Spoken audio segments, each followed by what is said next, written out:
Привет всем! Опять не говорю доброго времени суток. Меня по-прежнему зовут Тарас, и я архитектор из Украины. На заставке к этому видео фото разрушенной Николаевской ОГА. На конкретно этой фотографии видно, что плиты перекрытия были правильно заанкерированы. В общем, под завалами ОДА обнаружили тела 17 человек. Если бы не грамотное проектирование и строительство, число жертв было бы гораздо большим.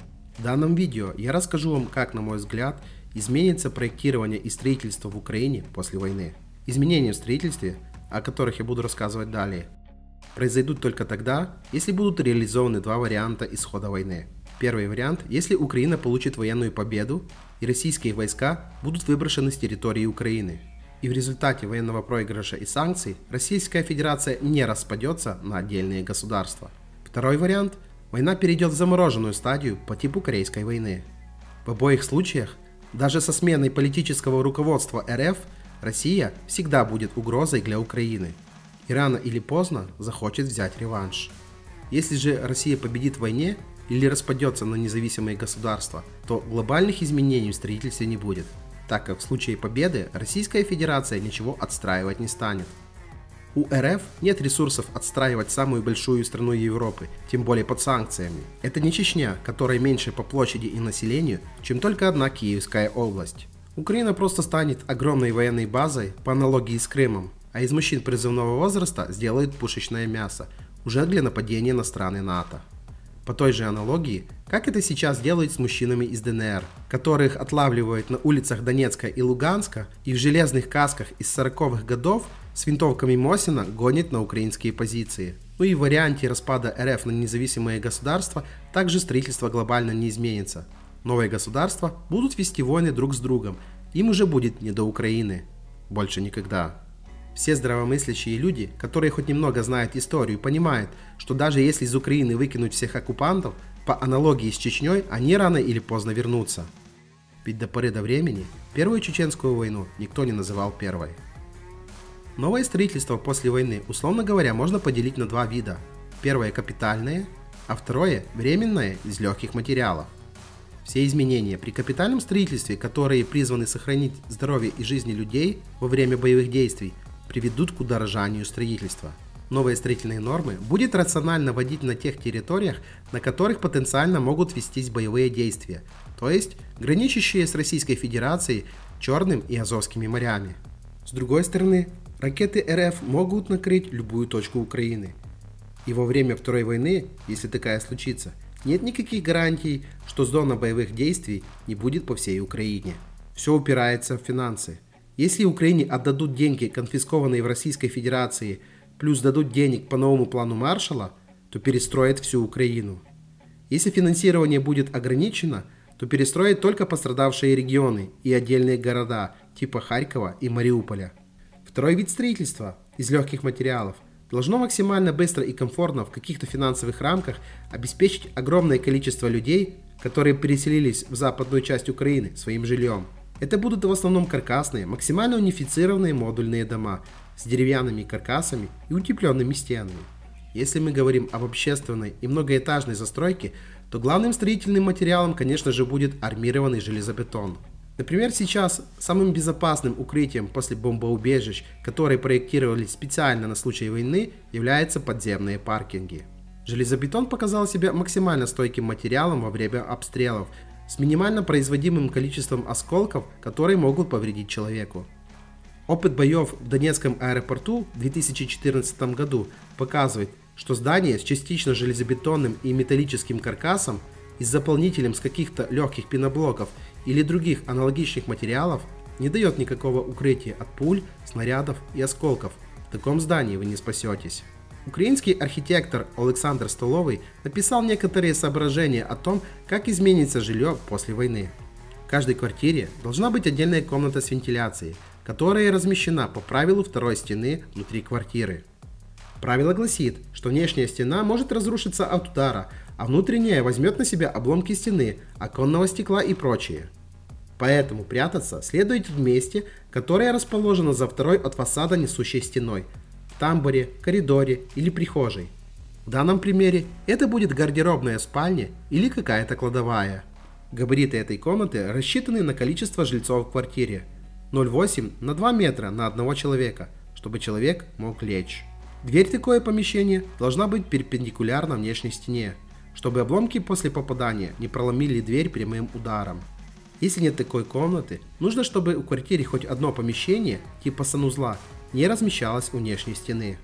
От себя добавлю, что в Израиле практикуют постройку отдельной комнаты безопасности – мамад. В ней перекрытие и стены выполнены из армированного бетона. Окна защищены стальными ставнями, а в стены монтируются трубы с вентиляционной системой. На входе в такую комнату устанавливаются стальные двери с специальными петлями и замками. Следующим, что стоит изменить, это заменить обычные окна на окна триплекс, чтобы в случае разрушений стекла рассыпались на мелкие неострые кусочки, по аналогии с автомобильными стеклами. Также желательно делать лоджии с таким триплексом возле спален. Все инженерные коммуникации, типа воды, канализации, электричества и так дальше, должны быть проложены во внутренней стене, в штробе или в нише. В обратном случае, когда, например, у вас стояк отопления проложен по внешней стене, как в совдеповских квартирах, даже при частичном разрушении одной из квартир на стояке весь этаж остается без коммуникаций. Ступеньки в подвал должны находиться под общими ступеньками, чтобы минимизировать пребывание людей на улице. Также желательно понизить общую высотность застройки. Чем ниже ваше здание, тем быстрее вы попадете в подвал или бомбоубежище. От себя добавлю, что вряд ли застройщики, особенно украинские, пойдут на такой шаг. Скорее будут делать или большие помещения на этаже, аналогично с комнатой безопасности в Израиле, или целые несгораемые армированные этажи с подпором воздуха, чтобы туда не попали вредные вещества.